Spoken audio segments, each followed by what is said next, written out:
All right, y'all. I am so excited to have you on the first episode of that. I don't even know what it's called yet, but we'll call it the Marc Warnke podcast for right now. Um, I'm excited to do this because it's been years. For those of you who used to follow my podcast back in the hunting realms with Outdoors International and all that stuff, you may remember me from then. And we talked only hunting. And I like hunting. I love hunting. In fact, hunting is a core part of my life. But I have other cores. And, this podcast, I really wanted to be about everything that I find interesting, and hopefully you find it interesting as well. I don't want my podcast to be from a place of monetization. If it happens to be that way, awesome. I want this podcast to be about critical thought and about growth and excellence and inspiration and kindness, loving, gratitude, the things that have the higher vibrations than my attempt to make money or to be sponsored or any of those things. The problem is I'm still not evolved enough of a human to be able to keep that energy out of me while I'm trying to engage and make a difference. And my guest today that's on is somebody who knows me really, really well. And when I say really, really well, what I believe is that there's a connection between Euan and I that's deeper than or just our meeting and our gathering. I think that Euan has such an amazing backstory, and we're going to be talking about the goals of this podcast together. And so you're going to understand more of that as this goes along, and this will be an interesting ramble through the woods of Euan and Marc's conversation. And I think by the end of this, you're going to have an understanding of what we're trying to do. As the podcast goes, in the past, when I've podcasted, I've always felt so frustrated with the guest side of things, trying to get guests on, and it was always a complicated, clunky thing. And so the format of this, I believe, is going to end up being about 7 to 15 really regular guests, that instead of having differing guests on all the time, what I hope to have is differing thought on differing subjects among the same common personalities that you listening to this podcast are going to be getting used to. And I think it'll allow for kind of a uniformity of delivery of message where enough people are going to be able to take it in to where it can appeal to the broad masses. But you're either going to like this podcast or you're going to hate it. And that's okay with me. What I'm not willing to do is be or unauthentic. And Euan, as a personality, he really encapsulates a lot of what I find super interesting about the human condition. And it's actually something that I considered, Euan, was to call this podcast The Human Condition and the exploration of excellence, right? Because you have this brain like mine that needs to chew on something that I think that is a dive into the deeper realms of the whys and the hows and the perimeters of what Malcolm Gladwell talks about in being an outlier, right? I find it super interesting that people who are on the fringe of thought and excellence and how they got there and how their mind works and what drove them to that place, what past either trauma or gift or whatever put them in that place to kind of have that torch of excellence in their hand. There's certain people that have that. And you and I really need to open this up for you to begin to for the audience to begin to get to know you, because what drew me to you was from our very first conversation, I've become highly sensitized to my work, I'll call it, in personal growth and diving into plant medicines and that sort of thing. I've become highly sensitive to energy from people, places, thoughts, locations. And the second I picked up the phone with you, I knew there was something really special about you, and I felt an affinity, meaning an attraction to the energy that you It have. took me by surprise, Mark. Did it? Yeah, well, I came down with my son expecting to buy a goat off a guy who I found interesting, but it would often take me being face to face with somebody, and you showed me around, and you're enjoyable to be around either way. But then once we got into your office stroke shed, we just started talking, and it was one of those few occasions where I meet somebody and yeah, conversation just flows easily, and also an openness. It's one of those situations where you don't feel an agenda on the other person's part, or maybe none of your insecurities get triggered, or something like that. And we had a really kind of a conversation that, quite frankly, could have gone on a lot longer Yeah, had for we met sure. earlier in the day. Yeah, Well, and too, so the audience knows we connected on pack goats. We yeah, connected on hunting. We connected on animal husbandry and paying attention to the training and fostering of animals. Your background as a vet. I'm gonna let you tell your backstory, but part of our story is the story that's the inspiration for this podcast. That the things that I find interesting, you and I both find similarly interesting. I don't think there's a single subject, including Austin Minis, that you and I can't talk about yeah. and have a spark of That's right. joy and intrigue, right? Yeah, It yeah. was so fun. And Trisha and I still talk about how you became a kid in a candy store when I told you that I had an Austin Mini and that we were fixing it up. And That it was a was so really fun to random see. link. Yeah, I'm still Right. waiting. I'm still waiting for you to send me a picture. I'm like, that guy better not be hiding that in a shed and not sending me No, pictures. no, it's just a long process to strip something clear down like Yeah. that and rebuild it. And so yeah, we just had the interior done, and it's being done in Arizona, so I just get pictures of it as well. But yeah, so but my point was is that the things that we find interesting, I think other people, health, fitness, mental health, the other side, and those spiritually deep connections, diving in thought, passionate subject matter, backcountry hunting, goats. Yeah. All those things are things that I look forward to talking to, and that's why I had you as my first guest. So, Ewan, let me ask you. I think that I will do you an injustice in telling your backstory, and your backstory is so amazing.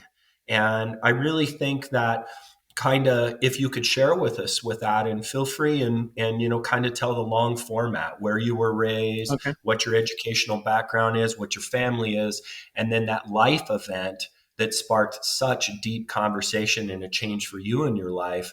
And let's go down that rabbit hole. Okay.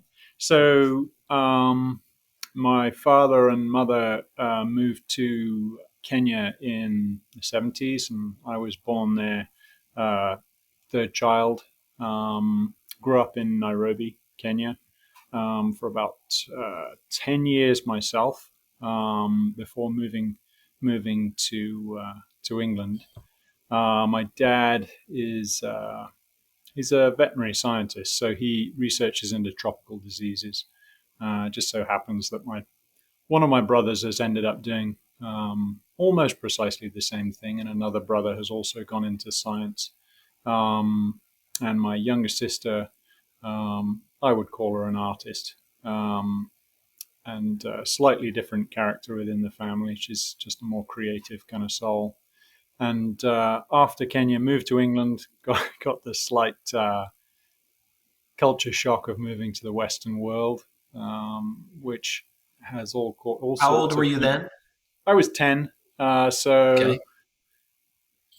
the culture shock, it's something that can be described in a very long conversation, quite frankly. But you're moving from uh, a country where you are usually financially quite wealthy, even if you're not earning very much money in, say, US dollars. Relative to the rest of the population, you're wealthy. You're being raised with all sorts of nationalities, which you don't really appreciate at the time. You just kind of have a melting pot of a school that, when you look back on it, it's just like, wow, that is cool to have all those cultures just slammed together, and not really noticing they're being slammed together, and having no jarring, because you're children, right? You're not adults coming together with preconceived notions. You're just noticing things about children or their families that is different to your family, and then you're moving past it and being a kid and playing and doing whatever. So that was probably one of the things that I look back as amazing about that upbringing. The other thing was that I was brought up with a boy down the street who was just I didn't realize that people didn't always have an extremely close friend when they were a kid. This guy, even now, um, my wife met him probably 8 years ago, and she came away and she was like, "That was creepy." Even though I haven't seen him much in the interim between leaving Kenya and now, we just seem to have ended up being similar characters, which I've always looked back and I've always puzzled as to, was that just a chance occurrence that I came across this guy who was so similar in the way we behave or think and interact, or did we kind of make something together and then, form ourselves, leave each other, come back, and then notice we were the same? I've never been able to figure that out. So that was cool, but it was also a wrench when I left and went to England. Went to a regular state-run school, or a couple or three of them, and ended up leaving school at about, I think it was 16, 17, something like that, kind of disillusioned. Worked on a couple of building sites, some farms, and ended up staying with my grandparents up on their farm in Scotland for a while and really enjoyed it. It was that world where a boy is thrust into a world that is still, maybe not now, but it certainly was at that point, driven by men. So you're in amongst men who can be quite challenging. And that was totally against the school environment, but was really enjoyable. You could you could essentially say, you could, I love the fact that the communication was honest. You'd come onto a farm, you'd make a mistake inevitably at some point. You'd forget what they told you to do, or you didn't do it quite right. And they'd give you specific directions, and consequences could be dead animals or problems. It's pretty significant problems on a farm. And for those people who've worked on farms, they know what I mean.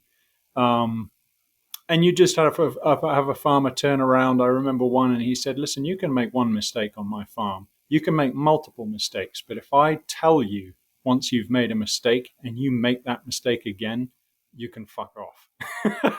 And as a young man, you think you'd crumple, but for some reason that is just so clear. It's so much clearer than all the social stuff you meet as a teenager, and you're like, well, how should I be approaching girls? What is this friend of mine really a friend? I'm feeling insecure in this situation. These guys just give you a solid rock to hang on to. You basically show up, you work, you treat people, nicely and with respect, and everything goes well. And I've heard people who have joined the army since. It was nothing like the army, but I've heard them describe that same certainty and how they enjoyed, oh, right, now I get the system. It's not so kind of fluffy. So now I can fit in. Can I stop you for a second, Yeah, just jump with a in. question? So I find what you're saying super interesting, because societally we have this like this demasculating the nature of men, right? Right. There's this really beautiful, clear, linear, abrupt, and honest nature of men, right? And I'm always a believer in paying attention to that God doesn't create things by mistake. If we believe that there's this benevolent higher being, which I do, that I call God, that made us intentionally with a nature to serve our evolution, there's a beauty in the abruptness of men.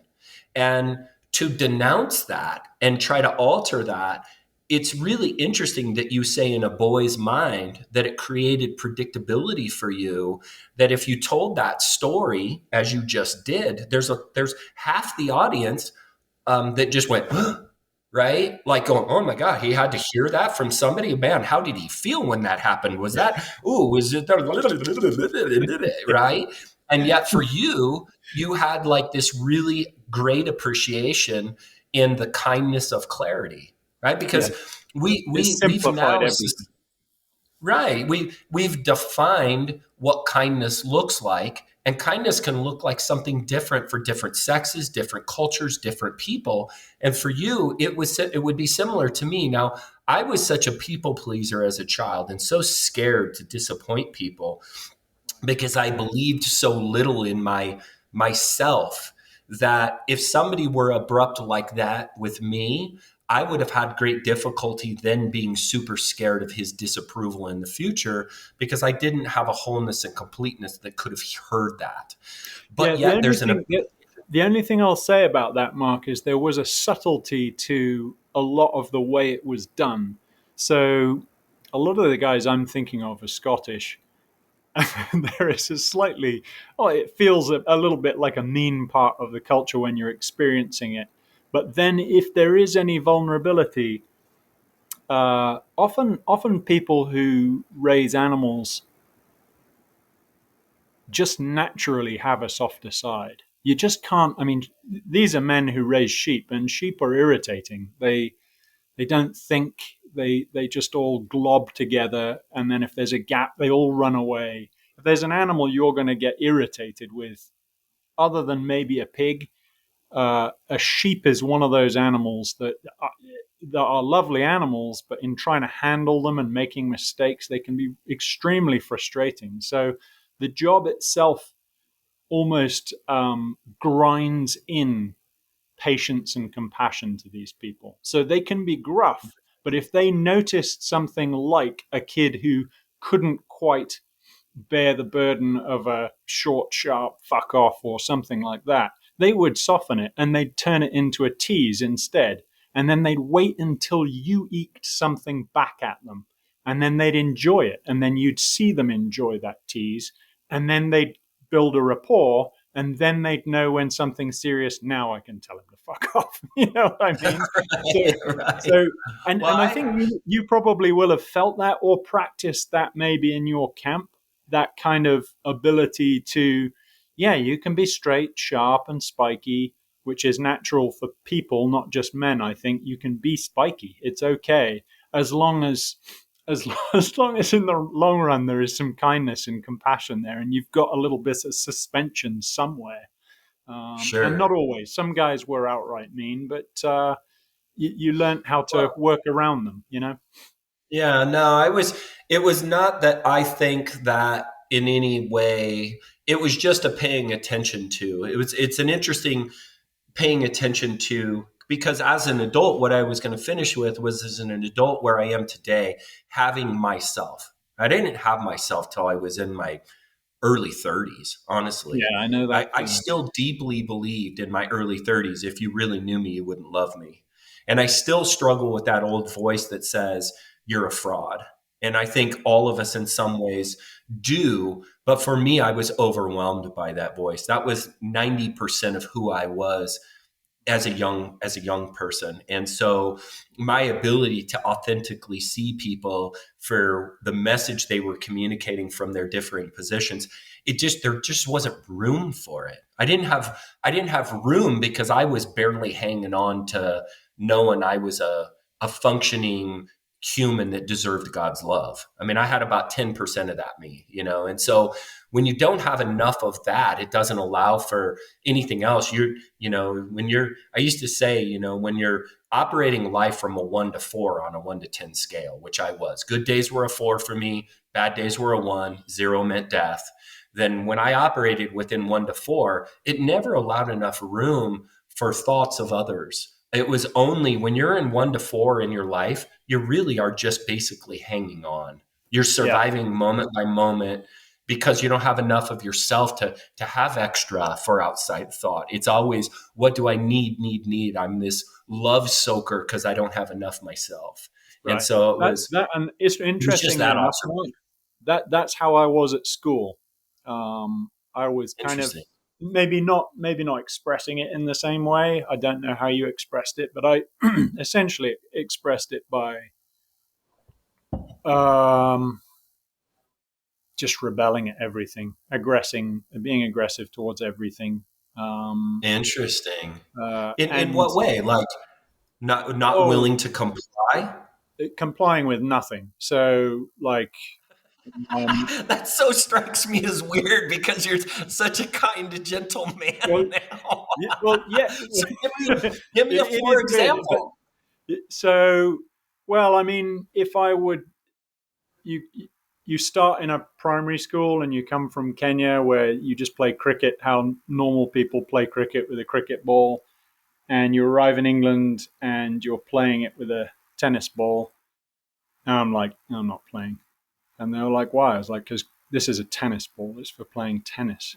Um, and and I had a kind of uh, maybe a problem as a kid of just like really always being obstinate and always challenging people and assuming that an adult could see everything in my mind almost, where you're just like, when you're looking at an adult and they're treating you like a child and you're like, why is that Mhm. guy treating me like a child? It makes me feel stupid. And when teachers did that, I was just like, this is so stupid. You're asking me why I won't play cricket with a tennis ball, and you're playing cricket with a tennis ball because you're scared of kids getting hurt because when you play cricket, occasionally it hits a part of the body. And I just thought that was kind of, to me, it was totally the opposite of what natural thought is. You play a sport where there's some pain involved, and then you learn to work around it, and it becomes part of the game. So when you're actually playing the game, the whole point of the game is that when you're batting, you can put that out of your mind and play the game. You put in a tennis ball, yes, it can be fun. And to be fair, I should step back and say I played with a tennis ball with my brother in the garden, but that was because we didn't want to break the windows. Um, Right. but I refused because it just didn't seem to make any sense why a group of people would be in a field playing a sport and you're missing the whole point of the entire sport, which is the gritty bit. The gritty bit is that a ball bounces off the grass and it comes in and it hits you, whatever, in the balls or on the elbow. It's Mm. going to hurt for a few minutes, and it's not going to hurt for very long. You learn that as well, but then you learn proper technique. You learn how to avoid those situations, and you also learn that even when you, and I wasn't that good a batsman, but whatever. When you learn that proper technique, you learn that you still get hurt occasionally and you accept it. So, all of those lessons are kind of life lessons that you're killing out of the game. And I think kids aren't stupid enough to be fooled by that. Do you know what I mean? They're Mm. not stupid enough to think, yeah, Well, hey, or let's play with a pillow. desensitized to right, or desensitized to the need for suffering for higher levels of growth and learning and all those Yeah, other things that we're, I think it's in our nature in some ways to avoid pain, discomfort, suffering, all those things. And there's this point in everybody's life where we're forced to deal with the things that we think we should avoid. And for some of us, not all of us, I believe that the leaning in to discomfort, the leaning in to suffering, the leaning into the grind ends up being such a rewarding next level experience because the next tier, I mean, I often say, we have this crazy definition of relationships today where I mean, the couple that is held up in society is the one that never argues. I'm like, really? If you never argue, you never achieve it can't, intimacy, yeah, right? it can't Without a be. fire and seeing who comes and carries you back out, you never truly know what kind of a relationship you're in, friend or significant or partner or any of those things. It's when things go bad and how people handle themselves through that process that you Yeah, truly dive into the next layer of intimacy. With there is no such thing as intimacy without confrontation, strife, discomfort, betrayal, all those other things. It's the transition through that and the maintaining of that relationship where that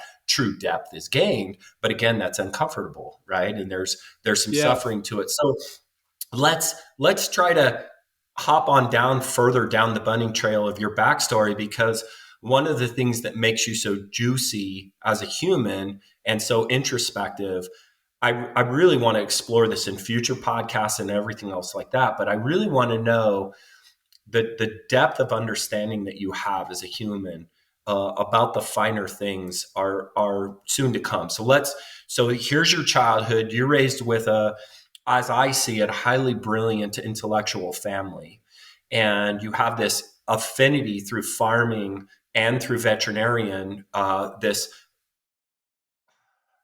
this deep understanding of animals on a working level and on a stewardship level, right? You have this working farm thing, but because of the way you are, you've paid attention to the nuances of that deep connection that can happen between man and animal. So let's then move that forward from your farm experience in Scotland and in Europe, and then transition that into your professional life, and then what eventually was your life-changing event. So, having graduated vet school from Glasgow in Scotland, I worked in England as a farm animal vet for 1 or 2 years, and then um, I had met my future wife in vet school, and she was from Chicago. So we decided to go to Chicago for a while, um, make some money, see what it was about. And I switched over to companion animal medicine, primarily cats and dogs, for about 8 years in Chicago. Um, there were things that I was able to enjoy, but I found that a very challenging job to enjoy. I think somewhat because I was in a city and I'm not a city kid. I didn't know how to kind of really transition to a city. And then after that, moved to Canada and started a small animal clinic for a bunch of guys a couple of guys, sorry, who are running a mostly large animal clinic, farm animal clinic out there. In 2017, went back to visit my now in-laws at Easter, just for an Easter break, and on the night before Easter, my wife woke up at about 2 in the morning, something like that, and she described me as looking like a dying cat. I was basically pale, taking my last breath, checking out, and she started CPR. We were in her parents' house on vacation, so she shouted on them. Eventually, someone got the paramedics called. So I am in cardiac arrest. My coronary artery, the main blood supply to the heart, has split in several places. So I'm dying, for sure. And the paramedics show up, and after approximately 40 or just over minutes of me in the bedroom, then in the ambulance, they couldn't get the ambulance going because my heart kept stopping. And eventually they were like, fuck it, let's just drive to the hospital and we'll see if we can get him going on the way. And eventually got me going. And to give you a kind of scale of it, the kind of standard for at that time in Chicago, don't know what the standards are now. I'd imagine they're somewhat the same. The standard is 3 shots of epinephrine, and I think a couple of shots or a couple of shocks or something like that. It's a low number. It's under 5. So I received all the epinephrine in the truck, which is what I would have done as a vet. Just give it to him, and about 10 shocks before everything got started. So the only reason I say that is one of the special things about that experience is realizing that those paramedics and firemen walked in my house, looked at my family. They asked, the normal question is, hey, is this guy on cocaine or taking any drugs? And my wife is like, no chance, no way. But then I think they clocked my kids were just standing there, not really knowing what's going on, not really kind of gaining any trauma from it, I don't think, but just kind of like just standing there looking at them. And I think that led to those guys basically doing more than they perhaps would have done on another night. I think they just found a human connection. My wife was banging the shit out of the ambulance on the side, just making sure they didn't give up. And I think looking back, I love the thought of people doing more than they perhaps have to. I just love it. It's just a lovely thought to think that these people in 2 seconds got a human connection with somebody. One of my children, my wife, my in laws, don't know, or maybe me, and decided, no, fuck it, we're just going to do everything and see what happens. And it paid off later when I saw them in the hospital. I went through, I don't know, I think it was 5-6 days of coma, which I think might have been induced. They chilled me down to protect my nervous system, my brain, from further damage. And then I think I was brought out of coma or came out of coma about day 5 or 6. And sometime after that, when I could speak and do things, these guys came in, and I couldn't tell the severity of it, you see, because my brain was blown to pieces in some ways, and I was kind of kept from the severity of it for stress reasons, the details of it. So when these guys came in, and they came and walked away and went to the reception and said, "No, that's not my guy. My guy is on a respirator. He's probably in a vegetative state." So these guys even came back to see someone who they thought was in a vegetative state, which is an amazing thing if you think about it. Just think how their mind has got a connection in those few minutes. They're saving people every day. They're dealing with, frankly, people who treat them well and people who treat them very poorly day to day. And they've just not even met me, but they've met a few of my family. And they've come back to the hospital to see someone they expect to be in a vegetative state, which I just think is such a beautiful thing. Mm-hmm. And I think about those people. I can picture their faces if I want to very, very easily. And I think about them very frequently. So anyway, they came back to my room and they said, "God, I thought you'd be basically dead or in a vegetative state." And I found that surprising because everyone else, excluding some doctors, were kind of keeping those details from me. But at that time, my memory was so poor that you could have told me I was a wizard, and then 2 minutes down the line, I wasn't a wizard anymore. I was just I was eating donuts off my shoulder. I was asking my wife to get milk out of the fridge, which was really a cupboard. I was seeing stuff. It was a wild time, and I actually remembered So, some. so, part of the story that I don't know if everybody's clear on is that you ended up being low oxygen in your brain for a long period of time. Yeah, And in that long period of time, you suffered not only short term, but long term implications in terms of brain damage, correct? right. Yeah. So as far as it's a strange thing to describe, Mark, because I now know that short-term memory loss is essentially what you say as a butt of a joke, because so many people Mhm. use it. It's like people saying I'm ADHD. I mean, people just say it Right, even though they're not. You know what I mean? And that's fine. right. Yeah. I'm not really sensitive to that because I just don't give a shit. But well, I would say, hey, if you're going to joke about it, make it funny. But the the short term memory loss label doesn't really work. It's really just a diffuse uh, brain injury. So almost anything can happen at any time regarding memory. And by memory, I mean um, things that people would not consider memory. So I have been on the top of a ladder, and you're holding a ladder, and my brain hasn't been able to register. Oh yeah, when your feet are on a plank, your foot's on a plank. Your brain actually is constantly telling you you're on a ladder, you're on a ladder, you're on a ladder, and you don't realize that until you step off it. And I've just stepped off the top of ladders. I've forgotten I was skiing down a hill, as in I've just almost gone through a blink and bang, and just Hmm. just screamed as in I'm skiing, and my daughter's going down the hill laughing at me. So it's and asking me, what's going on. I said, "Hey Josie, I forgot I was skiing," and she's like skiing off down the hill, thinking that is the funniest thing ever. It's not that funny when it happens. Which it is.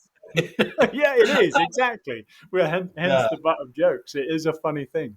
So, and then it can be anything. It can be, the classic one is when I'm working. So I've been working on my house for a couple of years, and the day consists of leaving hammers places. The day, and it consists of, last time I used that, when was that? No idea when that was, which is normal for people to forget, but I'm doing it at a high rate. So I'm Right. constantly battling. I might pick something up that I've just worked on, saw it in half, and then realize, oh yeah, that's something I actually needed for something else. So it's a it's a So, broad range so of function problems. right. Okay. So, and things like, the audience should know. I mean, so when I first met you, my goal was to get to know you better because I found you so amazing and interesting. And there was an affinity. When I say an affinity, I use that word meaning my being a heightened sense of energy, right? And energy was a word that was thrown around that I've always heard throughout my life, and I don't know if I ever quite fully understood it. Um, I think that throughout humanity, we've had people who've been more sensitive to energy than others. They've attempted to explain it to the ones who aren't. I was one who wasn't. And sometimes I'm still not. I have heightened times where I'm more sensitive to energy, but my understanding of it, and there's probably some people in the audience that are going to roll their eyes, and I may have done that too in the past. My first deep understanding of energy, and if you'll allow me a minute, because still have so much juicy detail to get to here in your story, but my understanding of energy and my earliest awareness of it was in the process of large ticket, large audience sales. When I was standing on a stage and I began to understand the mechanics of controlling energetic flow of an entire room. And I could understand that when my energy spilled out of me with a point to it, I needed the audience to go in a particular direction to understand me. And I began to understand how to move a room and not just and became aware that it was about part of it was my own energy. And if I didn't have my energy in a place, now that these are really mechanical steps, they were like an understanding that there was a collective, energetic, undefinable things connecting me to other human beings. And I never knew that was real until I had like evidence of it. And that was my first experience of it. Now that I've become more tuned in, either through my gift or my study of plant medicine, I have, had clairvoyant dreams, and I've had angelic visits and those sorts of things. So I'm a believer in that there's possible that there's a connection through vibration and electricity, which we're calling energy, that we can pay attention to, and that some of us have really powerful output, some of us have really powerful input or a paying attention. And I believe that some super enlightened human beings have both. And I'm beginning to explore a sensitivity to that I never knew was possible. And it's been really beautiful. My affinity towards you was that.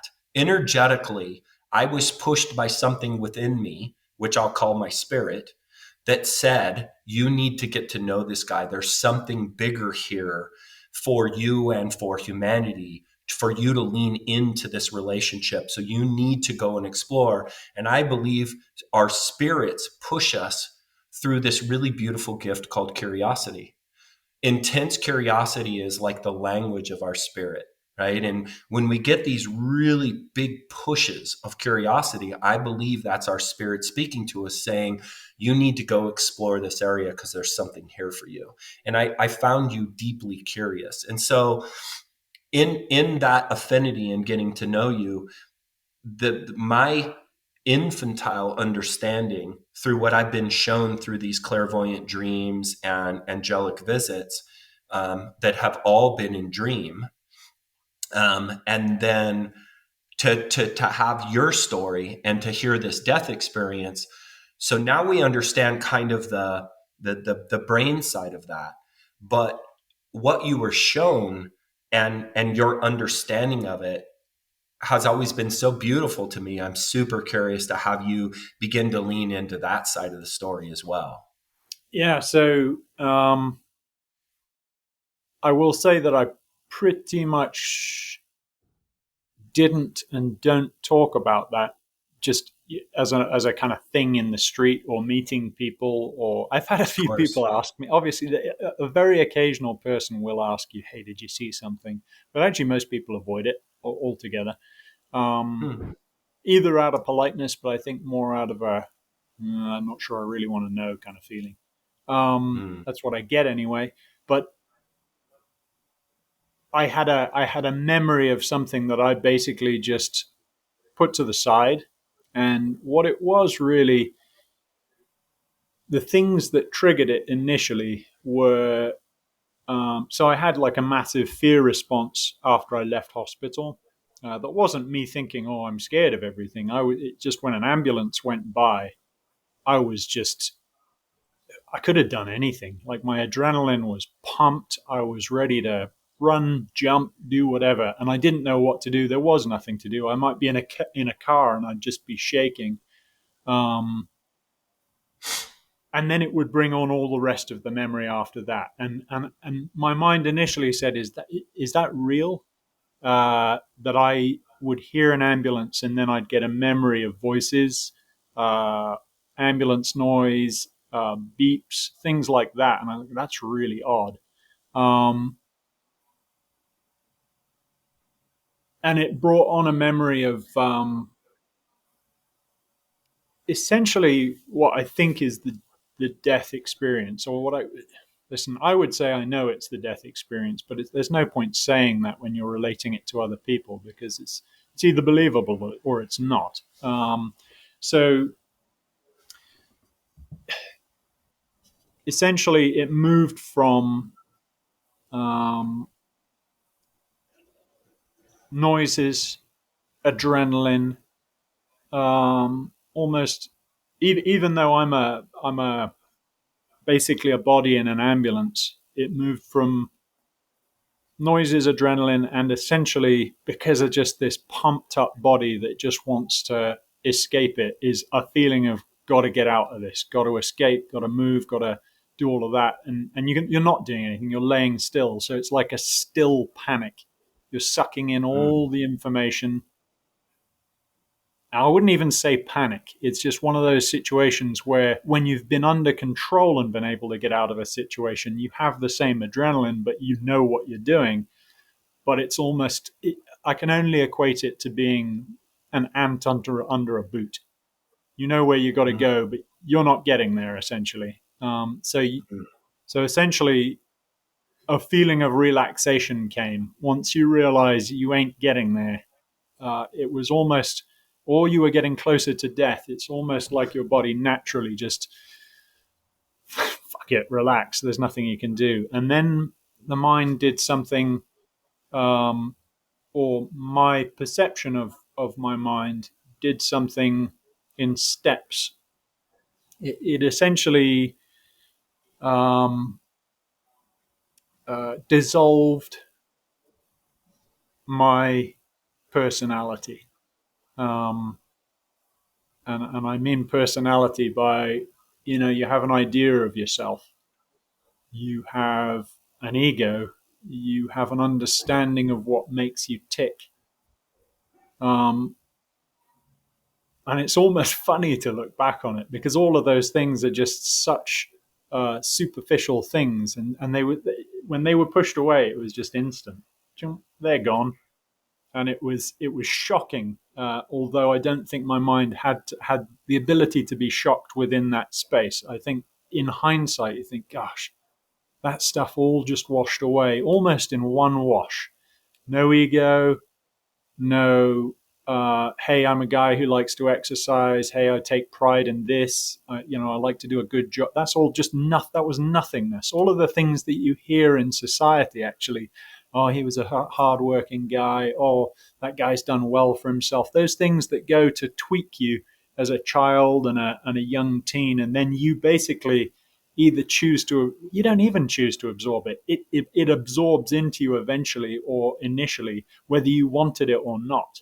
And whether that's a reaction against it, which creates essentially it absorbing into it. So fighting something, you become the thing you're fighting, right? So if you end up fighting being a hardworking person and you're good at fighting, you work hard at not working, right?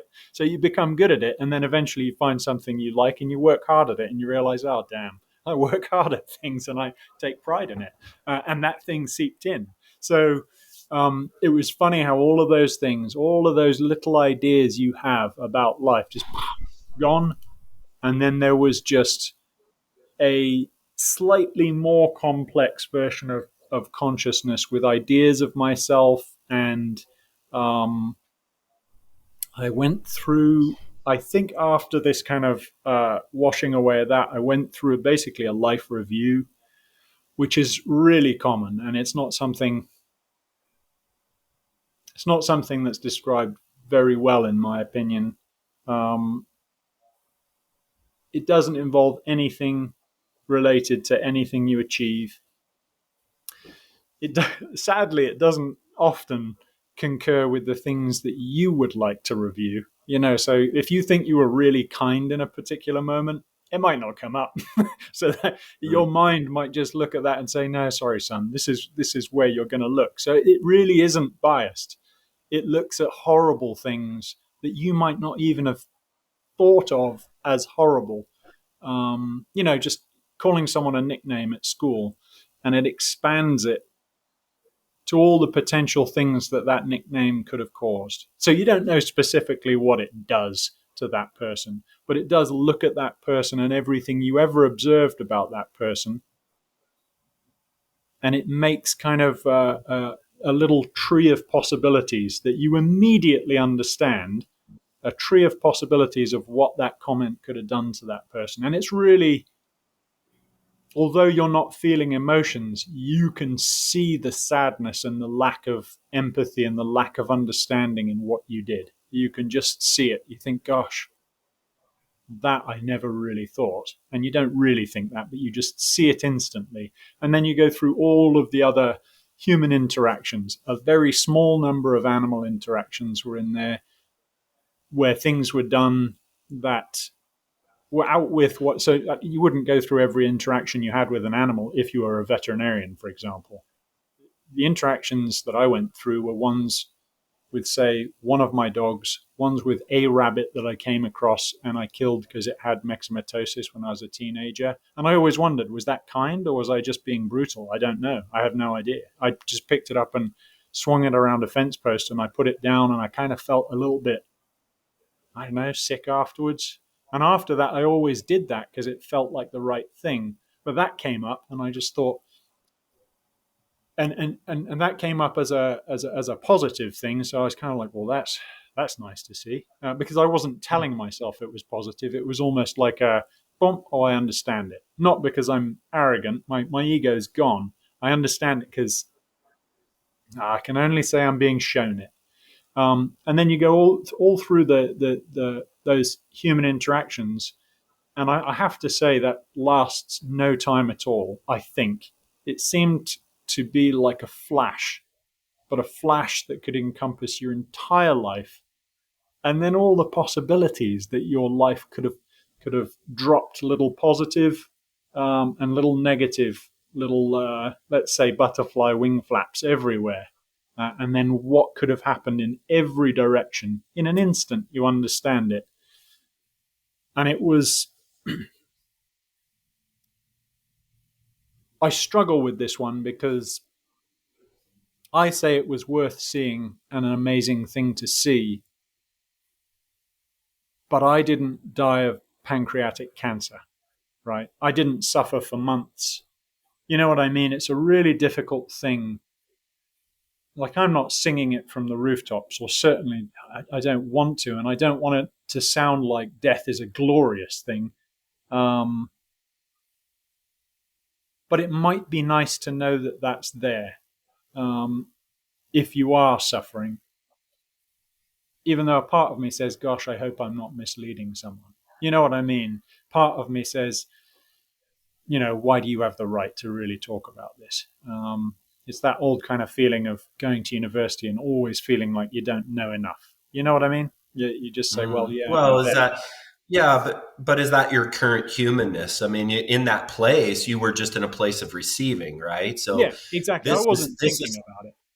yeah, this is the human post chatter, right? This is Yeah, yeah. the This review is through your exactly, Mark. So you look at that, and frankly, I have described that to a couple of friends who did ask. I've said, listen, it's a concept, and I've described it like this to you, I think, as well. It's a concept that was so complex and large and specific, um, that there is no way I could hold that concept right now. So I'm describing what I felt or saw, or don't even know what it was, whether I was seeing or feeling. Do you know what I mean? But you definitely instantly understood that. And it was so massive that I'm just not sure a human mind can hold all of that at once. It was just so massive and intricate. And interestingly, it really appeared like the step before was an absolute necessity, as in dropping all the ego, dropping all of that. All of that wouldn't have been possible without getting rid of that fluff, because you'd have been looking at it, judging everything and trying to. So you'd stop at the very first thing, and the complexity of that first thing would have taken you a lifetime. Do you know what I'm trying to say, Mark? yeah, completely. I mean, so you were in a place where devoid of devoid of the human chaff, right? Devoid of Zero judgment. the right, correct. So one of my teachers speaks about, and I believe it's Buddhism, is the highest form of human evolution is leading a life devoid of any form of judgment. So all Yeah. things become just as they are, and they only are from a place of observation. Yeah. So when you're only from a place of observation and acceptance of all things, good, bad, indifferent, you actually eliminate the need for even those words. There is no good or bad. Yeah. There's just And observation. but the irony of that, Mark, is if you or I try to, I'm pretty sure, based on that experience, that if you or I try and pick that apart, we'll pick it apart with a negative skew or a positive skew, and we'll get it wrong, because we're not at that. You can only really look at it if you're looking at it like that. Do you know what I mean? Mm. If you have a mind that's from the Absolutely. West, you judge everything. I think you said something funny to me when we were camping. You said, "Yeah, I don't know. I mean, you said something about the knowledge of knowing that you'd have to sit on the top of a mountain for 30 years to get to that point." And I thought, God, that is depressing. It's kind of probably true. And I think some of us might hold aspirations that, yeah, maybe I could get there in one day, because some of the Buddhist scriptures, denote people who have got there in one day, and it's clearly not really practicable. But yeah, Well, so let me speak to that just really quick, because you bring up an important point, is that if we're going to be speaking in this context, and again, you and I, this is going to be an organic flow that allows for that. So I want this podcast to have the organic flow, to be devoid of agenda, and to allow it to go where it's going to go, for the betterment of understanding, of excellence of the human condition. And when you speak about the human condition in that kind of a way, part of the beauty of us is our sloppiness. Part of the beauty of us, and it is that sloppiness and lack of attention to detail and bruised ego and judgment, that is part of the evolutionary process. That is a part. It is our some of our most negative places that are make us most juicy as humans, because they give yeah, us the greatest opportunity to learn, right? yeah, that's So why comedians are I so good to watch.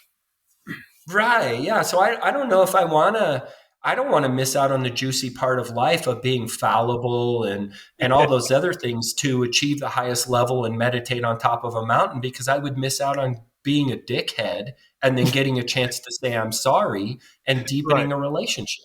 Yeah, no, Right. I I understand that. mean, Yeah.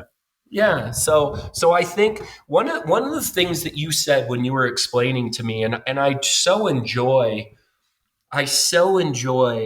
thought that's so big that the human mind can't encapsulate it. I love that there's undiscoverables. I love that there I are think there's things we lots of that as truly, well, Mark. oh, yeah, tons. And those things Plenty, that yeah. we've only scratched the surface of in the most brilliant minds that walk the planet, and we still only know just this little scratchy Only a little surface. bit. I love that. Yeah, you're So, absolutely right. so let me ask you, because one of the things that you said that has really, you have takeaways from our conversation. I have takeaways from our conversation. Some of my takeaways of our conversation in the mountain, deeply exploring over, I know we probably talked for 12 to 15 hours, over Yeah, easily, a I'd high say. mountain. Yeah. And one of my deepest takeaways was when you spoke about the ripple effect. And in fact, I've named the sanctuary that we're building here on the ranch as a safe place for people to come and overcome trauma and addiction and all those sorts of things, is we're calling it the Ripple Center.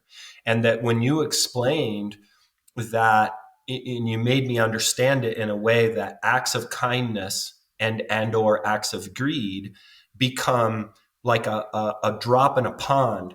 And but the amount of ripple that happens throughout humanity surrounding that one act is not multi-person deep, and is not momentary. It's thousands of people deep, and it's years worth of evolution. And I found that so profound. I mean, you so profoundly changed how I thought about the act of kindness or the act of greed or selfishness, because the gravity of knowing that it has years worth of life, that single act, Well, an eternity, and Mark. thousands of people of ripple. It's there forever. As far as the way I kind of interpret it or look at it now, it's kind of worrying when I've got 4 young kids, so you just think, oh my gosh, if you understand it that way, it feels like a far bigger responsibility than if it's just an additive to your ego. Oh, I was good to that kid there. I did great. That's a slightly different thing than thinking, oh no, this could create, kind acts in that person, or negative acts in that person, for various reasons and in various different ways, and still in ways that I don't understand. So I've just seen something, and now I'm just a regular human, just like everyone else.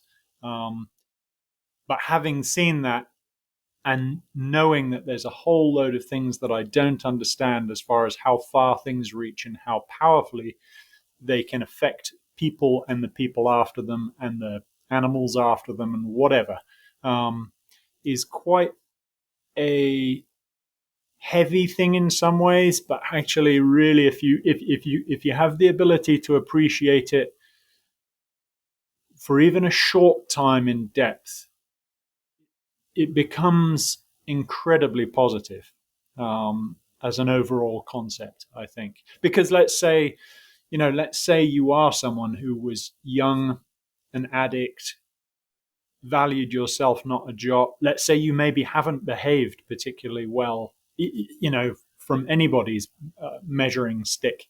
Not that we should have one, but let's say we have a measuring stick.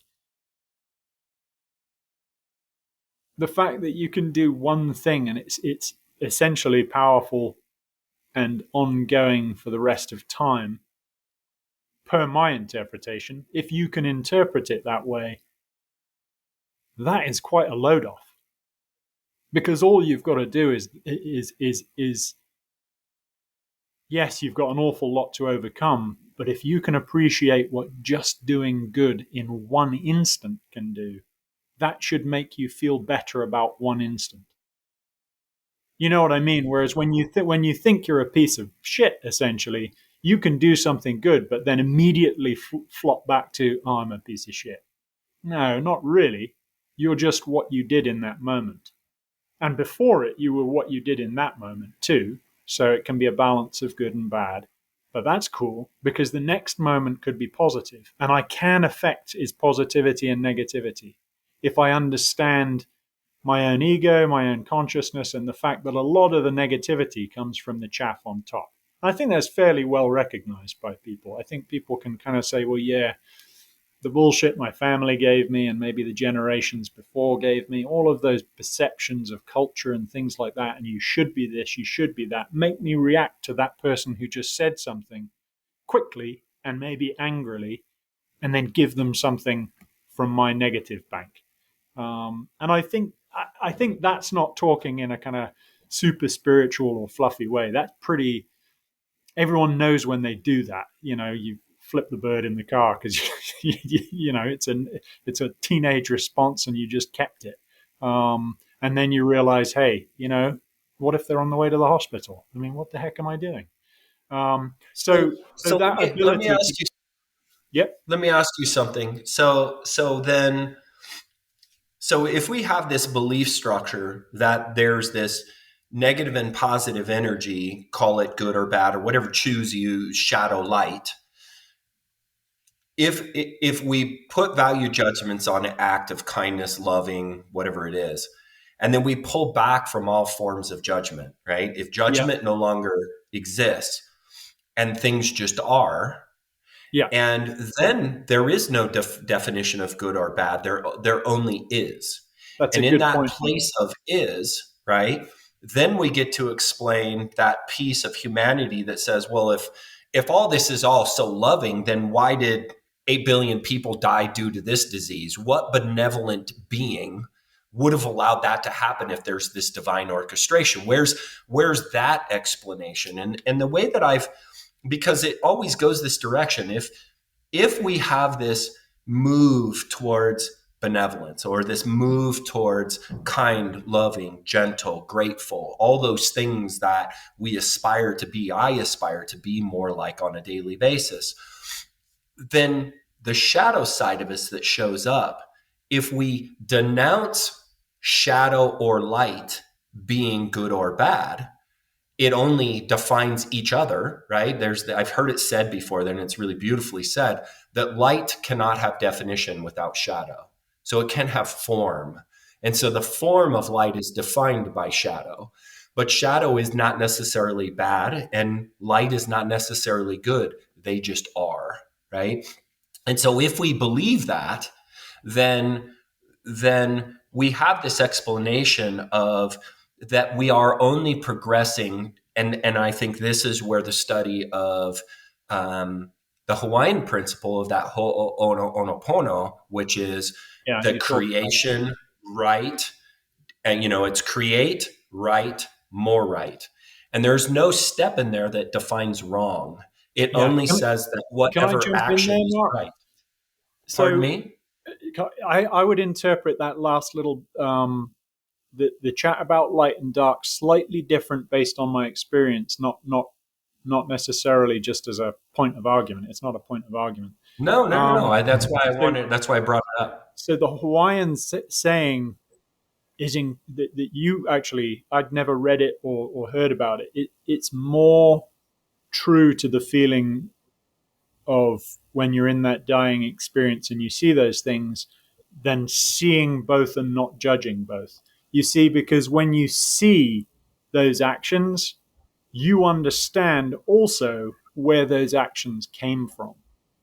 And none of your negative actions that, well, I'm saying this specifically because it's what I believe from what I saw. And just color all of this by saying it's something I've seen and it's my opinion. And I see it as kind of a bit of a truth now, but I don't try and impose that on other people. But the way I see it is that because you understand where it went, when I describe those little branches that come off, you also understand where it came from. And I mean years, generations, everything.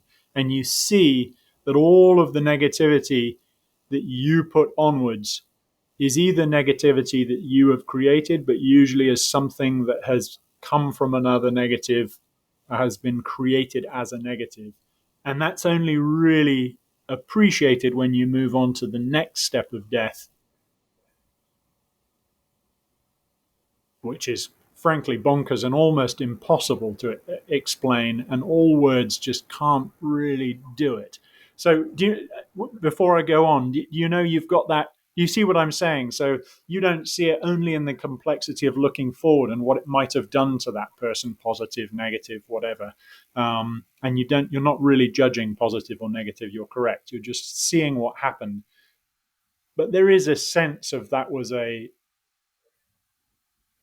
something that caused harm. You're just not judging it. You know what I mean? So you see the Mm-hmm. harm, but you don't say, "Gosh, I was bad." That's kind of the gist of it. It's maybe a bit more complex, but you also see.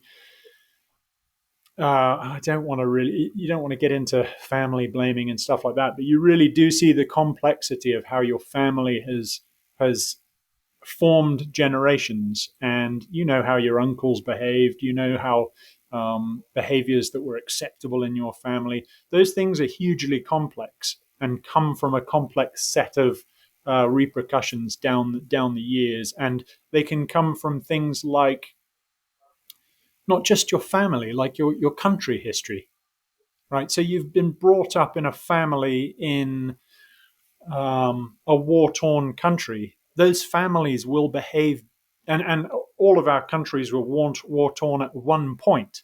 I'm saying that era has a an echo into the future within those families. They had to function in a stressed situation. The dad comes back from war. He's riddled with problems. He becomes abusive.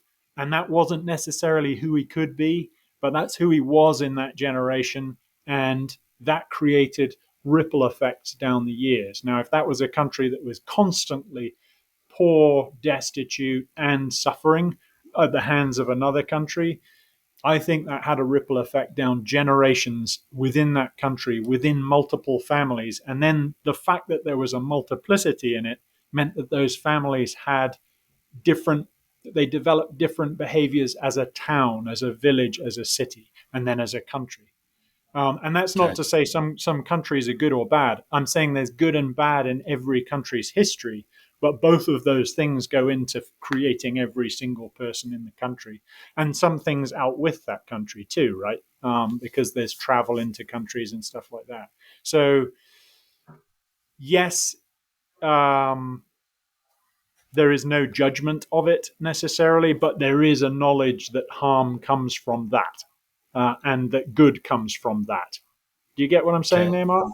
I do, and I would guess, this is a guess, that that evolution of where that chain of events, being you, input output, was an understanding of what it was for what it was, and you had an interpretation of harm or good and what that did, but no interpretation of the quality of you as a human as No the conduit reaction of to that. it. Yeah, Exactly. right.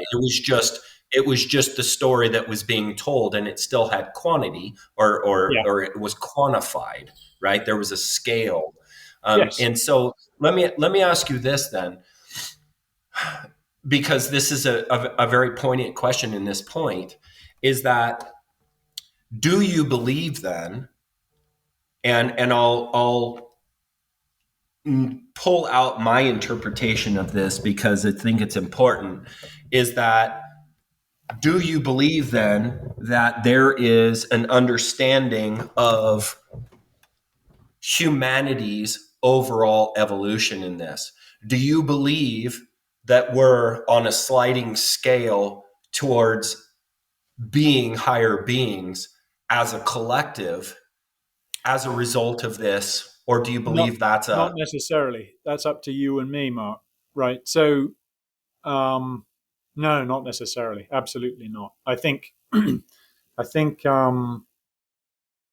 You don't believe that we are, that this, if there is a divine orchestration, do you feel like there's a divine orchestration or a plan towards evolution? Or do you believe that's a natural consequence? Or do I you believe think that it even is present? that's a difficult question for me, Mark. So if someone were to ask me the straight question, do I believe in God? I say no. I'm not really anti the idea, and I don't think anything negative or positive of people who do believe it. And I see all of the link, not all of, that's arrogant, but I see some of the links that I can appreciate to the things that I've experienced. So I'm kind of open. I'm thinking, well, yeah, those are interesting links. But because I can only really function in a happy way if I'm honest with myself, I can't fill in the space between those links.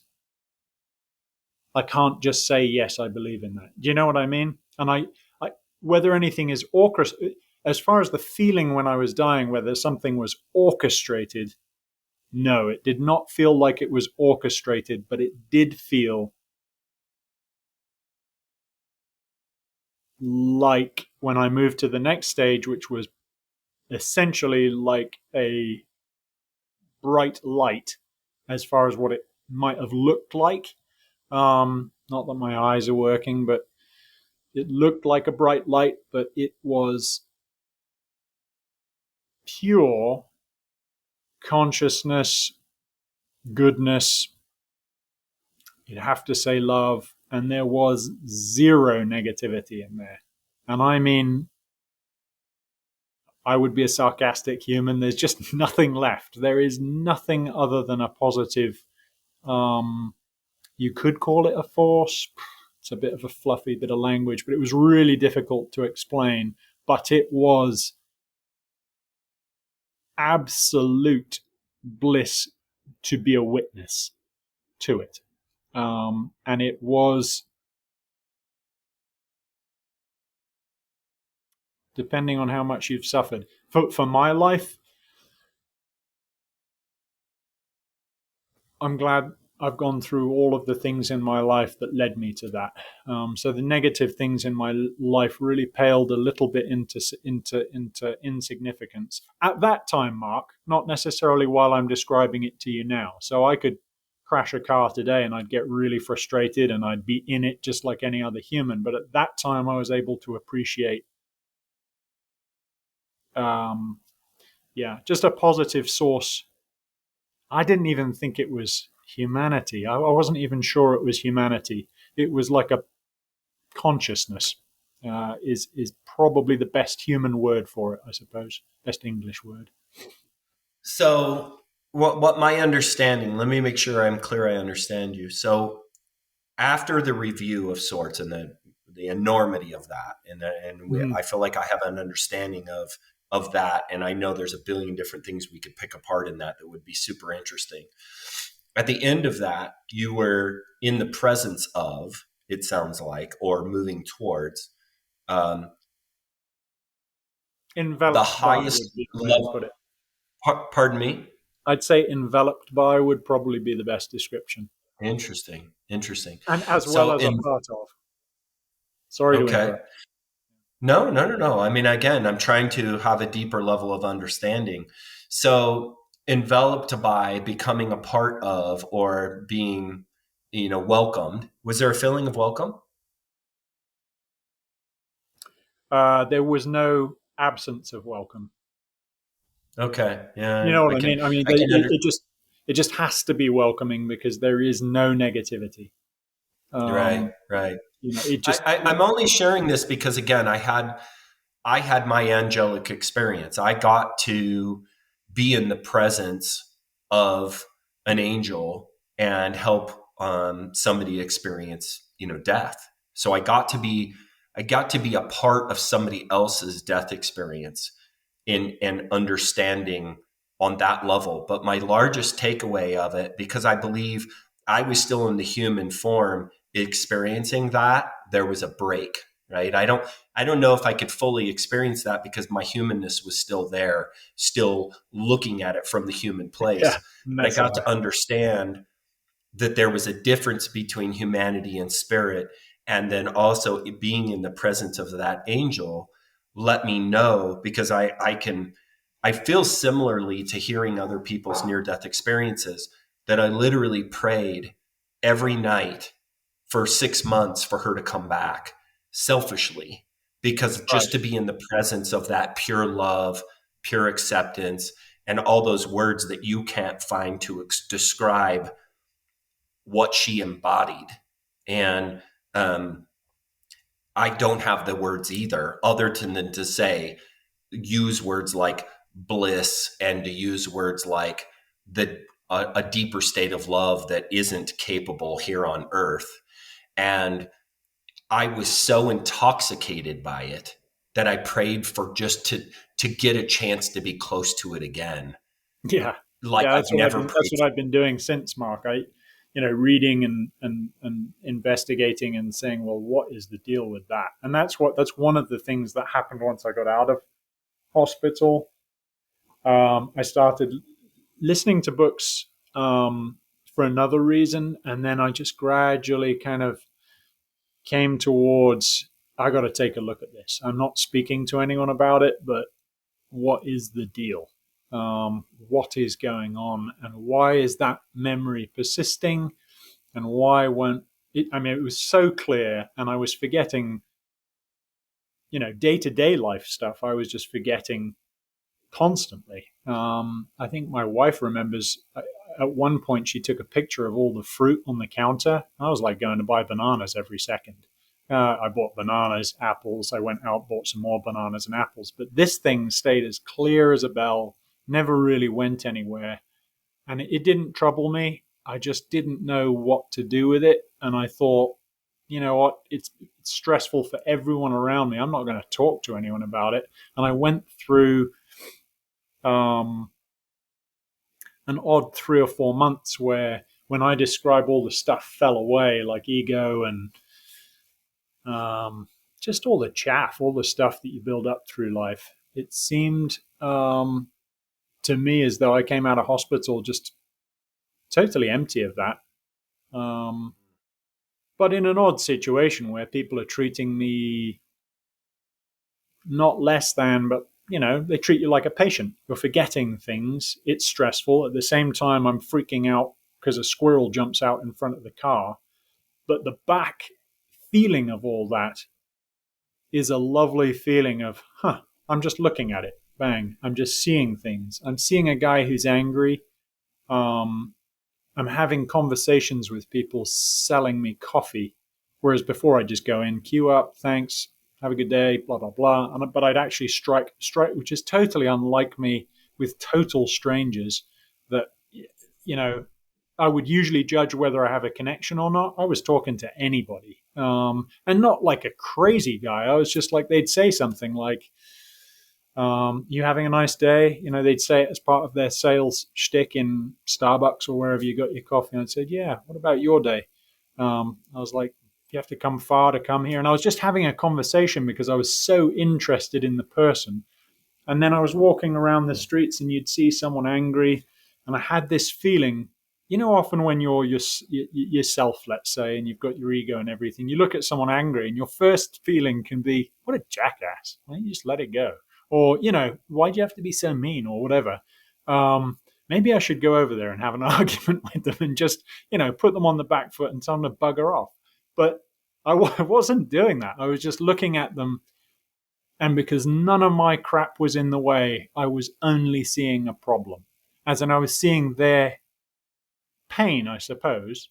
Not a specific, like I don't know what's happened in their life, and I wasn't magic or anything, but the feeling of having none of your own stuff was bizarre because you could look at someone and you could see just imbalance or sadness or pain and why a behavior came out, but not specifically why. You could just see it.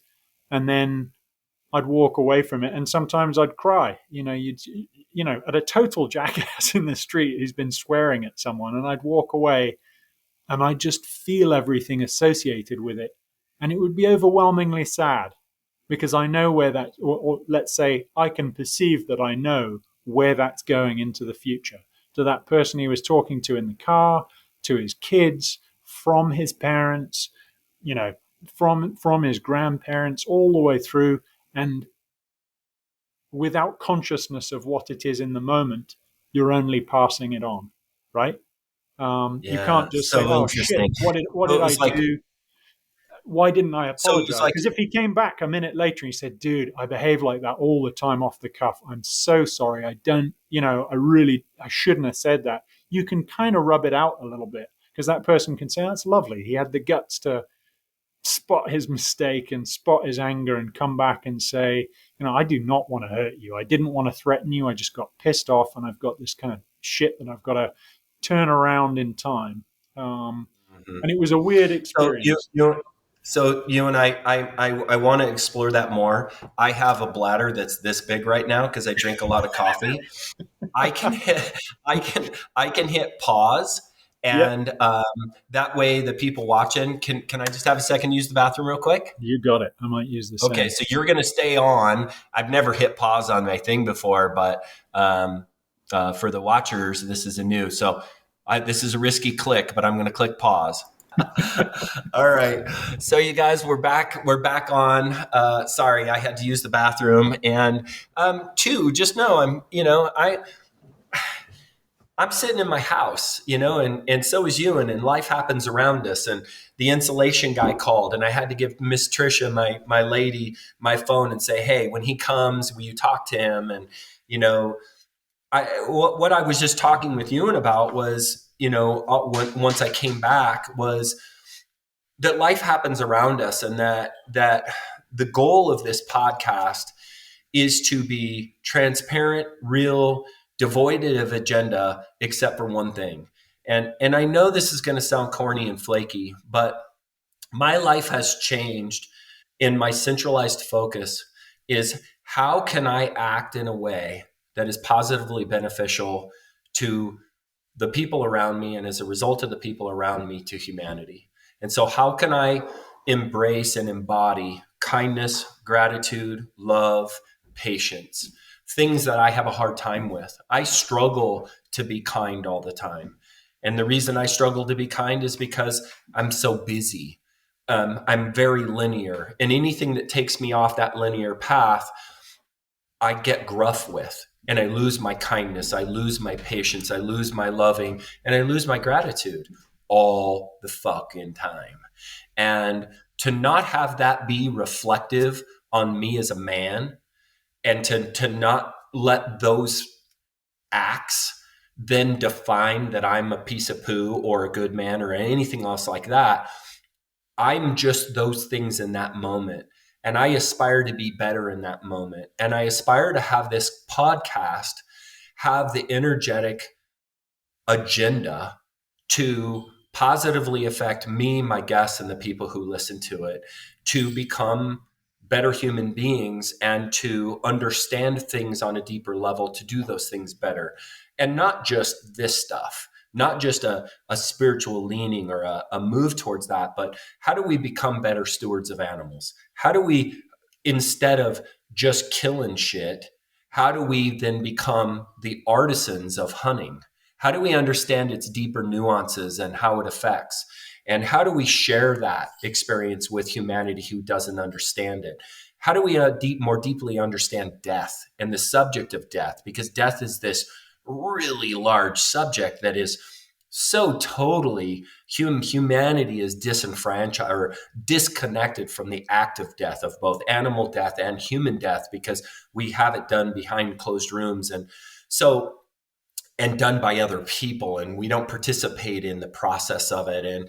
And so if the listeners at this point are going, okay, cool, well, what's this podcast about? It's about all that stuff that we can go down. So we're going to know the goal is to have on 5 or 10 of I have spent my life being interested in deeply brilliant people with deeply brilliant wordsmithery, the ability to explain difficult to understand concepts in a way that people can understand is a gift. And it's a gift that Euan has. And without being egotistical, it was a gift I was given. I was given the ability to speak a deeper understanding of a subject and have it be understood. And that is a gift that the other people that I know in my life and that I'll have on as guests understand. And then we'll explore the subjects that we find interesting. And those will be pack goats, hunting, survival, backcountry, backpacking, animal stewardship, homesteading, business, personal growth. that really is what this podcast is going to be about. And one of the ways that Euan and I deeply connect is in PackGoats. He actually bought goats from me, and he has a really deep understanding of animal nuances that I find interesting. And so that's the direction we're going to go now. Is we're going to dive off into that. But for those of you that are listening and are deeply intrigued by Euan, as I am, to hear more of that other side of the story, don't worry, he'll be back on. We'll be able to have that conversation in the future, and we'll begin teasing out those little individual components. And but again, for the spirit of being ingestible and understandable and having a chapter sequence, we're going to move on to the next subject, and then leave a bit of that story untold, leave some meat on the bone, as Hollywood likes to say it, for some deeper understanding of that. So we're going to move on to goats. And so much of my following and the people that follow me know me as the goat guy, and this person who has really, the only thing that I am truly special in is that I believe, because of my background in dog training, and I believe my understanding of energy, that I have tuned in to the goat as an animal, and I can understand how to communicate to him when most have never really wanted to. I believe I have an understanding of how goats work that makes me unique. The rest of it, I've just gathered information from other people who know more, that spent more time, and I'm an aggregate of that information to the goat world now. And so even though people know me as the goat guy, I have years and years and years of deeper understanding of it. But I've found that goats are so unique, and that they're such an amazing animal, and especially in how they are related to a dog. And you have a livestock guardian dog, and you and I were talking about that I Yep. find those subjects super interesting. Goats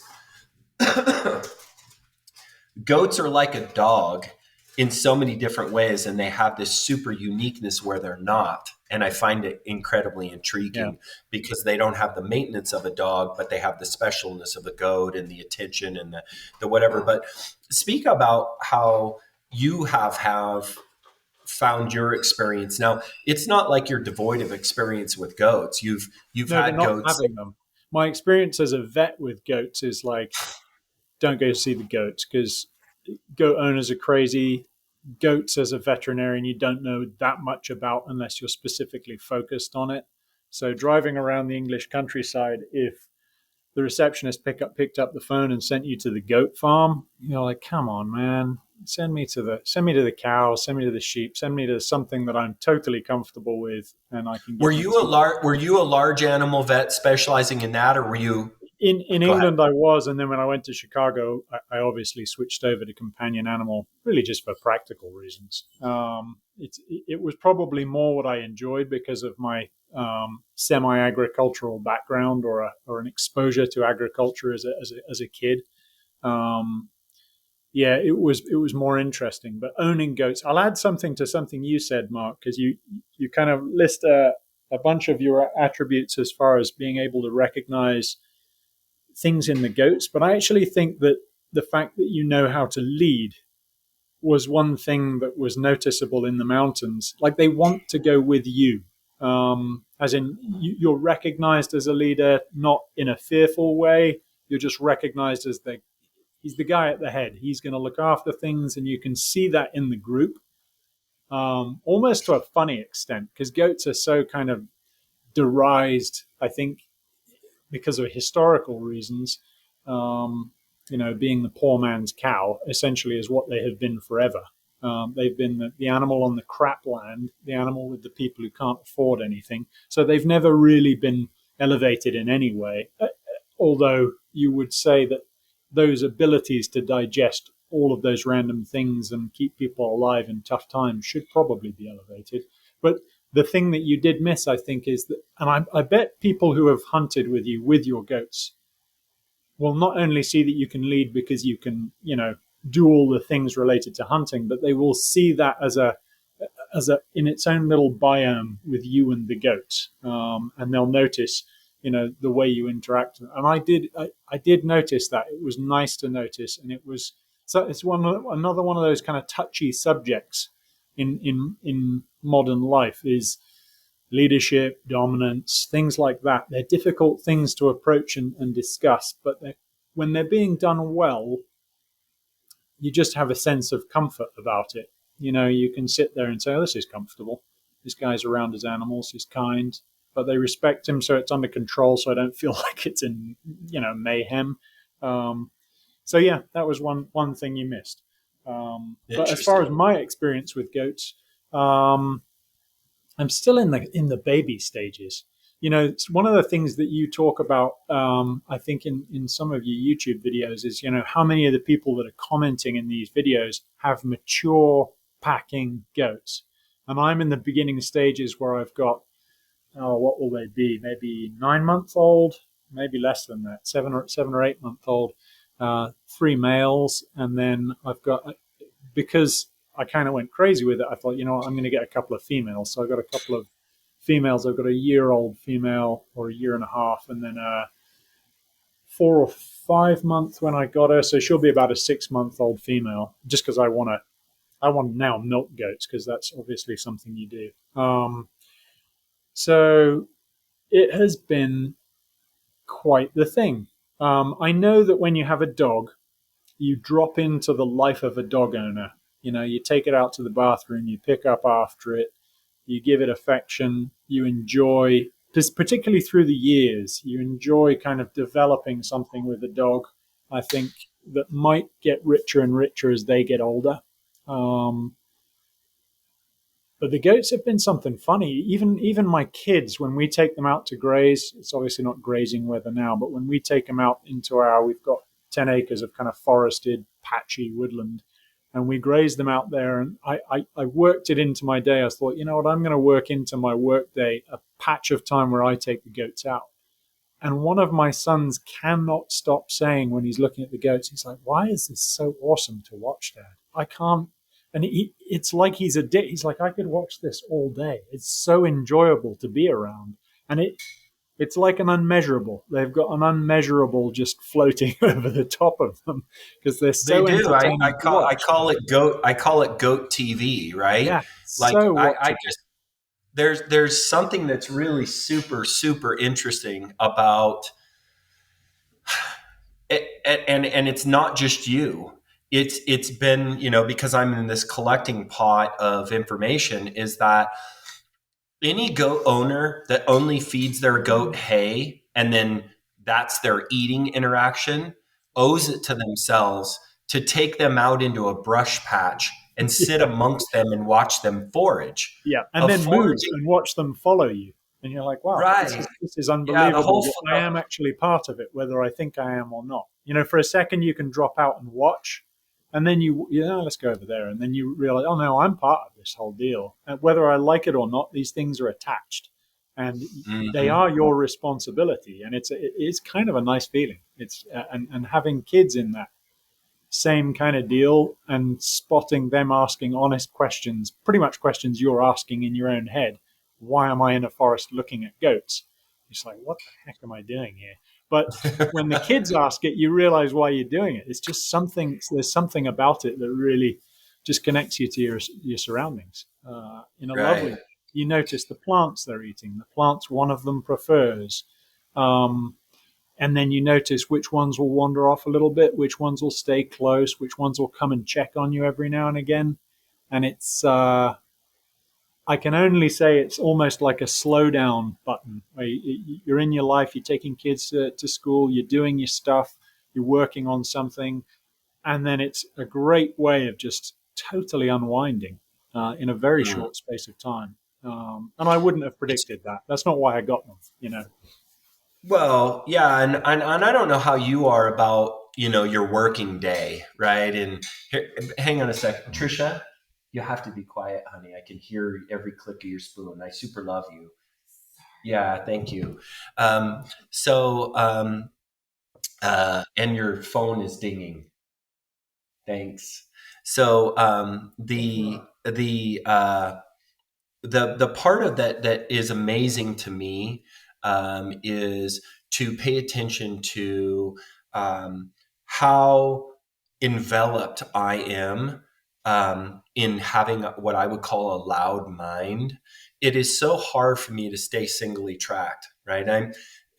I'm super linear, but I constantly have input, and my sifting device to take in outside information but stay on track is good. I can stay on track, but I have like a to-do list that is always in my mind on efficiency.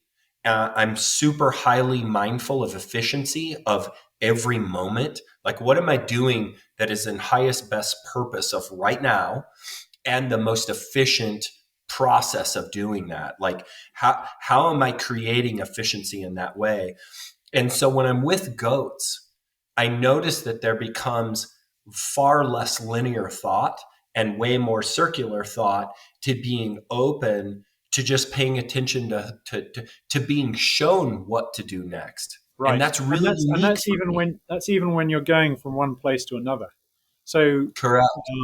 you made the point, I think, when you were bear hunting, that you just got to stop because they're hot.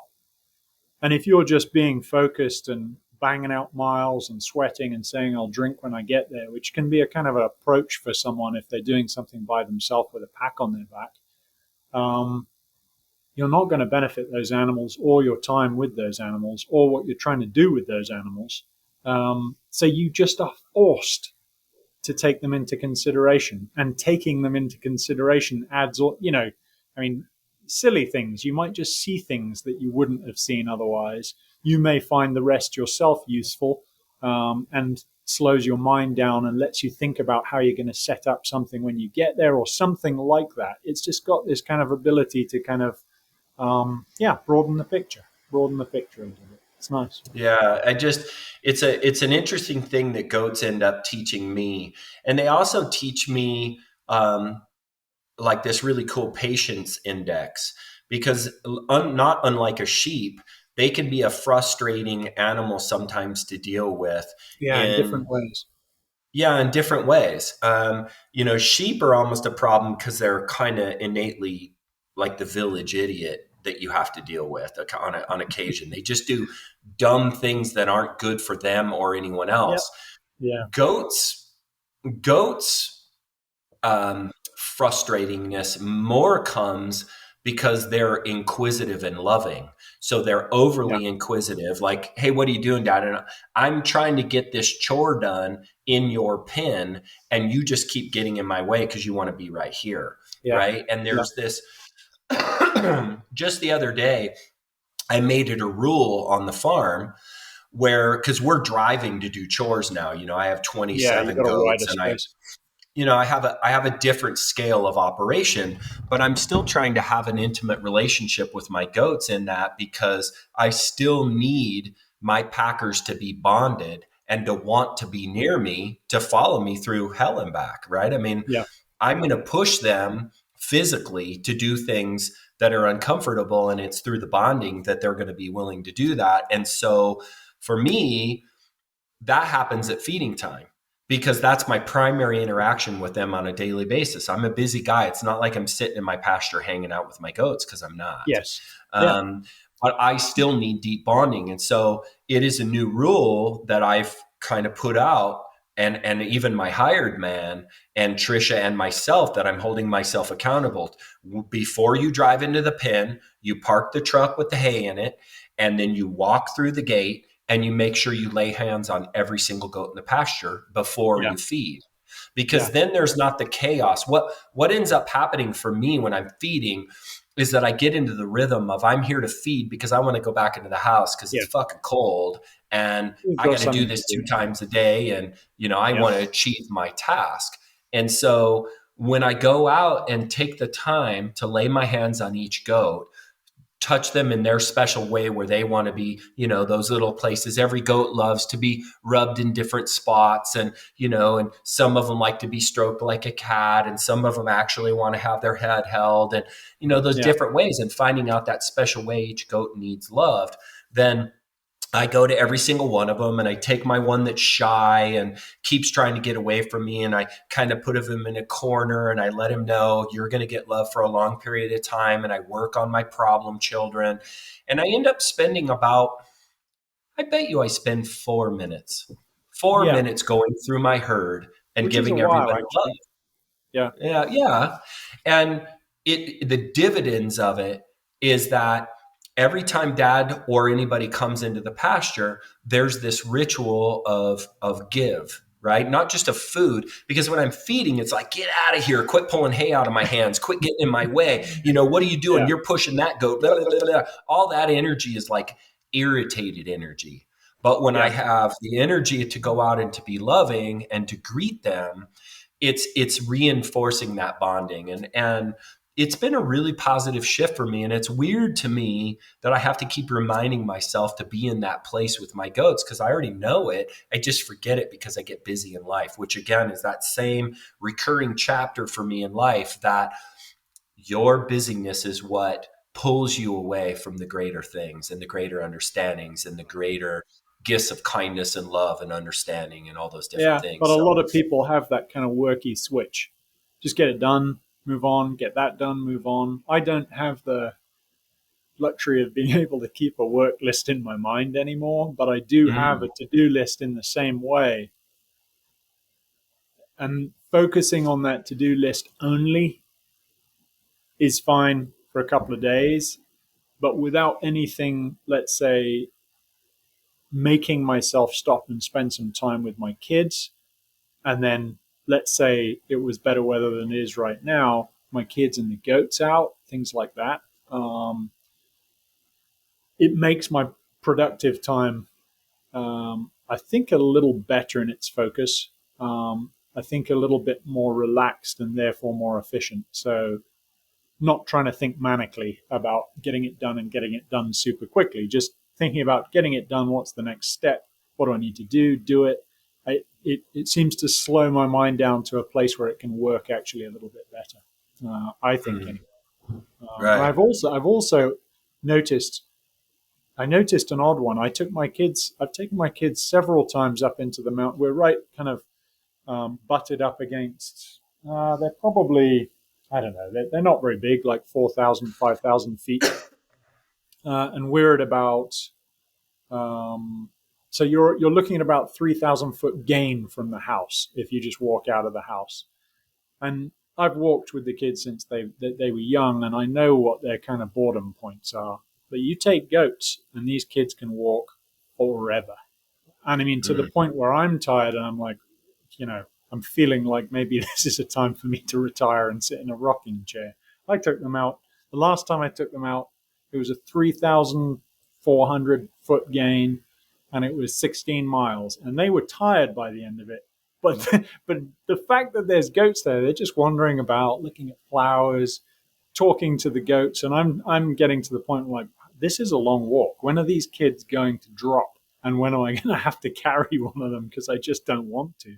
And it was magic, actually, because at the end of it, when you outline what those kids have done, they're like, wow, that was cool. It's like, this is like the distance from here to this town, right? That's how far you've walked. But you've actually also gone up a mountain. And it gave them such a sense of, oh, wow, I had no idea I could do that. And it mm, wasn't painful. It wasn't like dad, hassling them and saying they got to toughen up. It was none of that. It was just pure enjoyment. And then real tired. They were super tired, broken at the end. But the positivity that's come out of those experiences, because I wasn't pushing, I was just saying, I don't know how far the kids will go. The goats will be fine. And we stopped at water breaks and things like that. It broke it up. Goats doing stupid things. Two of the boys had a 15-minute fight, which the kids thought was hilarious. And you end up walking 16 miles and just realizing, gosh, now the kids have a new concept of what they can do, and what is painful good and what is painful bad didn't come into it. It was just like, yeah, that was uncomfortable, but it wasn't that bad, which was magic. It was real magic. And it was something that, I always found that kind of journey through pain as a young person, and then was like, oh, I kind of like that discomfort and then the feeling of achievement. But they just skipped all of the difficulty, well, not all of it, but a lot of the kind of angst around that difficulty, and they just got right to the reward, which was, it's something now that if they go without goats, I'll be able to make comments like, well, you've walked 16 miles before, so what's wrong with 8? Mhm. And I know it'll be a Right. kind of Oh point yeah. that it's an achievement point. So that was a wonderful part of the summer for me. The goats, it Well, just wouldn't have been the so same without the goats. and I just am smiling away. And the reason I'm smiling away is that, you know, we all aspire to leave something positive, right, in your wake. Yeah, What have you done as you walk through life? How do you define what that was? I wrote a book back in the day, and part of my guiding light that I've led throughout my whole life is if you wrote your eulogy today and you wrote what was going to say about you at your death, it would never be mention of the size of the house you own, the type of cars you drive, how much money is in your bank account. And yet most of our waking lives are spent um, trying to build that, right? Most adults' waking life is to live in a nicer house, to drive a nicer car, to have enough money to be able to feel secure, and to have things that make us happy. And not one of those things is going to be mentioned in your eulogy. What is going to be mentioned in your eulogy is how much time did you spend with your family? What was your collective difference in your community? yeah, What did you do that was out on the edge of defined as normal that would be seen as an achievement, whether it was, hike Everest or do things that are on the perimeter. Those are the things that people remember you by and that you'll remember at the end of life. And so few of our waking moments are focused on that. And yeah, so when I hear, and so I've always had this concept of philanthropic entrepreneurism, right? I'm a driven businessman and always have been. yeah, And how can I make a difference while I make a living? And yeah, how can I do that at the same time so I get to at the end kind of have all of it, have my cake and eat it too. But the most fulfilling part of building this thing that I stumbled into of being this goat guy and having PackGoats.com and being that guy, is that I get to hear stories like this. The fact that goats are such an amazing animal and they change how people think about things, and being in the pack goat world is usually associated around family and things that we're losing in our connection to nature and even deep nature and animal husbandry and chores and homesteading and farming and those juicy old school concepts that yeah, in modern urban life. You spoke earlier that you had difficulty trying to be a city person. Well, me too. And I believe that, honestly, I believe that most people have difficulty being a city person yeah. It's on challenging. on an energetic, emotional, and stimulation level. But it's all that many generations know for many generations now. If our mass population is in cities, we're now on third and fourth and fifth generation city dwellers. And it's all they've known generationally for so long that there's this little piece in them that's still in there, but it's that nature kid, it's that animal kid, it's that hunter, it's that gatherer, and it's that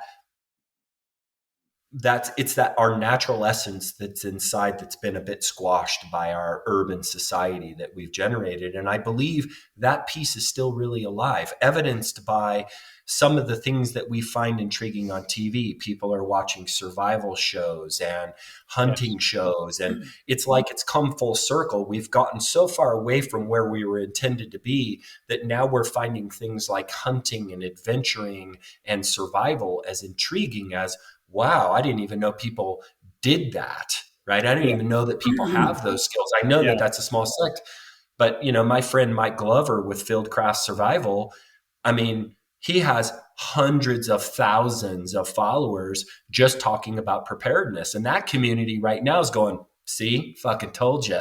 right? Being ready for society to shift, and seeing COVID make neighbors bonk neighbors over the head over toilet paper made Yeah, those people right for a long time. And so I feel like there's this really interesting shift, and I'm so proud to see goats bringing people back to a place of those. Goats are magic, and the magic moment you had with your family, they goats are an anointed animal that has been ignored as a poor man cow, or a utility animal that didn't deserve a relationship. And for the ones who've had a relationship with goats long term, they already know. So, but the people who haven't yet don't realize what a magic animal a goat is and what they can do, for their family, for their well-being, and having that as a focus in pack goats and being a steward of that message. I'm really just so stoked to yeah. see moments like you described with your family happen.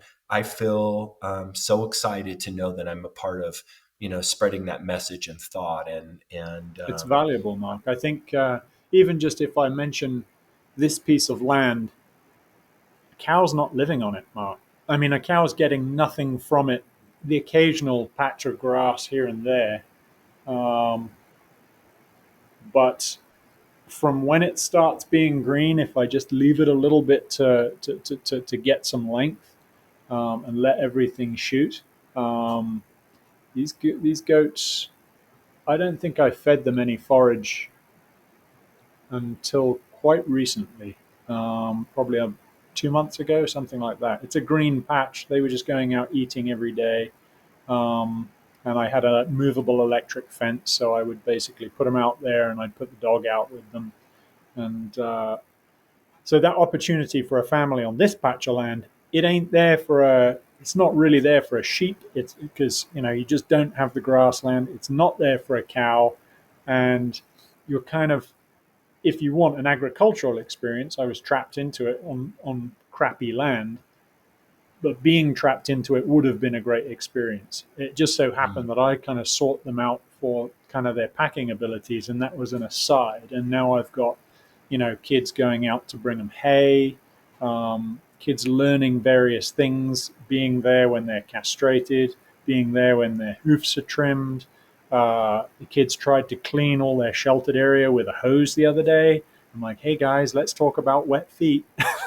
right. Basically, now the whole place is soaking wet and frozen. I'm like, yeah, I Right. get what they were trying to do, but you're not going to wash away. Like, what a nightmare. So I've just had to kind of bed on top of it. But those lessons are things that because they're looking at the animal and they want the animal to do well, they naturally learn it. They Mm. don't they don't want to go and get it hay immediately, but when they take it hay, then they like it. So it's a job that they understand when they get up in the morning. It has to be done because I want to do it. It's not one of those chores that, hey, go clean a toilet. And you're like, no, I don't really. I can wait another day. This is something that has to be done. And it comes with far more richness, I think, anyway, because of the children's and mine attachment to the animal themselves. It's a lovely Mm. thing. Yeah, that's super cool. So I want to save a couple other things for the future when the next time we have you on. I really want to talk about. I think to try to keep it under 2 hours. I think it's important. People will probably want to listen to this in two settings, and I want to talk to you next time about livestock guardian dogs and your experience with that, because I think we found some unique, you and I had both trained dogs in the past, and learning that livestock guardian dogs have these old breed differences that Yeah, almost make them appear dumb in the beginning, but they're not dumb. They're no, they just are got not.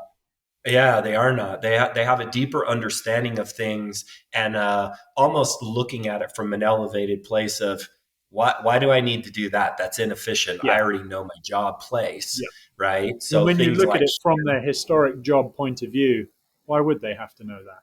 Why would they right. need to know? Why would they need to know how to behave around a human in an intricate house setting? I mean, that would never have developed in them. They got to sit down, watch for things coming, sniff for things coming, and then go and deal with them. and Right. that's it. And they are kind of simple in that way, but simple in a really kind of effective way. They're amazing. I can see us doing an entire podcast about kind of our experience of livestock guardian dogs, our experience with pack goats on the trail and how to take care of them out there. Are you guys milking yet, or are you aspiring No, milkers? you know what? I'm going to get a breeding buck next year and get these guys bred next year. Okay. Um, so it will be milk the following spring or Okay. summer. Well, so some exciting news. And I'm gonna tell you is that I'm down to my last two videos. So we have about 10 hours of video content now on birthing, and so we have an Oh, cool. entire course on birthing, Yeah, and that's we were smart. able to film some complicated births. And we were able to film some going in and turning, and we have an entire comprehensive course now on how to help a goat have a baby, and that's going to be released literally in like the next 2 weeks. And as I watched that yesterday, and getting me to sit down and watch something for 10 hours, it's just not my nature, right? So that was work for me.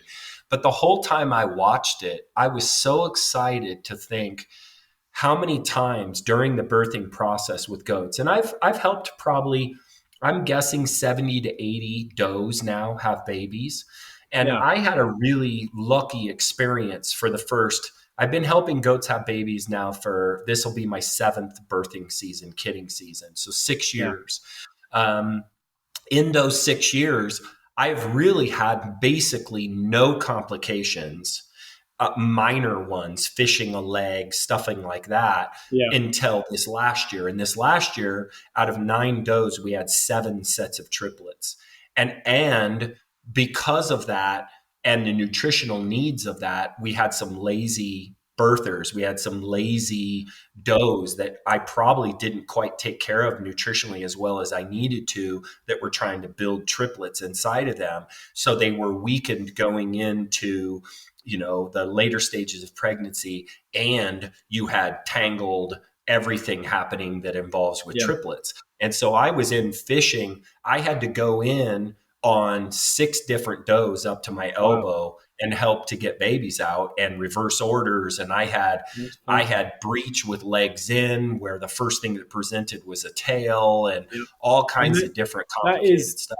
one of the primary things that people are probably nervous about the whole picture. If they're going to have young animals, if they're going to have birthings, when you first are around them, it just feels like such a tense thing, and you feel like you know nothing about it. And to have to have access to some kind of guidance probably is going to alleviate a lot of anxiety for people. Um, Well, and I think you say that though, Ewan, because you have a deeper understanding of birth, animal birth, than the average person. I myself, honestly, I just was under the impression early in the game that a goat was good at it and that it was yeah, natural and then they would be okay. So honestly, my reflection back from my experience level now is I should have been more worried than I was. I was yeah. just lucky. Yeah, I was just that's right. And lucky. that comes a little bit from, you talk about society being removed from the um, from the idea or thinking about death, but we're also kind of, um, I suppose, tricked into thinking that birth is also an easy thing. I am not saying easy. I'm saying uh, not a risky thing. Um, Right. and I know we go into Or hospital, not we get complicated. epidurals, yeah, or not complicated. But I think something my mother has also always said, and kind of alluded to is, when you're talking about women giving birth, she would always compare it to, number one, what it would be like in the old days, and number two, what happens in the third world now. As in, gosh, if that happened now in this country, that woman would be dead. Right.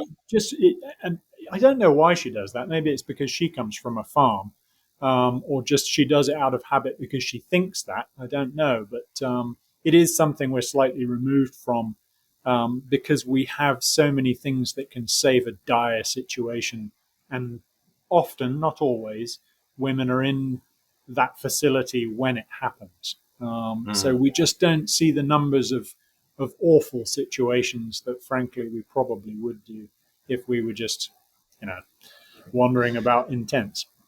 Well, that's the thing. I mean, the percentage of time, and my assumption was right. Goats are pretty good at it. I had a Yes, they 5 year are. string of no problems. And then all of a sudden Yeah, I had problems where if I did not have a good mentor in the previous years and I hadn't studied with yeah, people how to solve the problem, there is no way a vet was going to show up to my house at 3 o'clock in the morning to save both of them. And yes, I wouldn't have known what to do. And so for me, man, I'm telling you, when I watched that, I felt like, holy mackerel, we've built a course that is going to save a lot of does, a lot yeah, of babies, and a lot of family pain and yeah, heartache, to know how to be there for their doe. I mean, we show people how to reposition babies inside. We show them what to feel for. We show them how to take care of them properly before, how to take care of them properly yeah, after. I mean, it's a basically everything you need to know about helping a goat have a baby before, middle, and end yeah, in one simple course that you can watch in videos and in written content. And so I felt so proud, and I'm so excited that that's yeah. That is available. exciting. And then we have the milking course, and we have the how to raise a baby goat, and we have the Pack Goat 101, and now we have the Goat Club membership where people basically get to go in and watch me address problems in my own herd on a daily basis. And they get to watch me basically do everything other than just feed. So anytime blood draws come up and all that stuff, and at the same time, they get these discounts on the courses and on products that make it pay for itself. And my whole goal is to make it so attractive that there's so many people that are Goat Club members that monthly amount ends up becoming what keeps this farm running. And then the other stuff is bonus. And the people that are involved in the group end up being there's so much value that it's a no-brainer for them to just keep that in. And then now Yes, I can manage with a monthly budget, right? yeah, Because there's such peaks and valleys, and trying to keep the lights on while I'm trying to help people is the goal. And to imagine that I might thrive while I'm helping people is is yeah. another goal. Yeah, and that's and we're that's really something that a lot of people would love to reach, Mark. But I think you appear to be driving towards it. Yeah. So anyway, that's been cool. So Ewan, I really want to just express my deep gratitude, both of you as a friend, and as somebody that I've been blessed to have a chance to pick up the phone and speak with. I see you as somebody I'm just lucky to know. And I'm just deeply grateful for you and for your courage to be willing to kind of open up your story to the people who would be watching this. And I believe that you have this really giant, beautiful message to share with humanity. And I'm really feel like I'm a steward of some of the kindness and the thoughtfulness that you bring to the table, has a collective positive benefit. And I'm really glad to share you with people who would see this. And so I'm grateful to you. And I can't wait to have you on again. I'm really truly humbled by how you look at life and the lens that you were both shown and who you are as a man. So I just want to express that to the listeners. This is episode 1. We look forward to years of episodes with the goal of being beneficial and helping people to understand deeper thought and the interesting excellence in the pursuit of the human condition and everything else.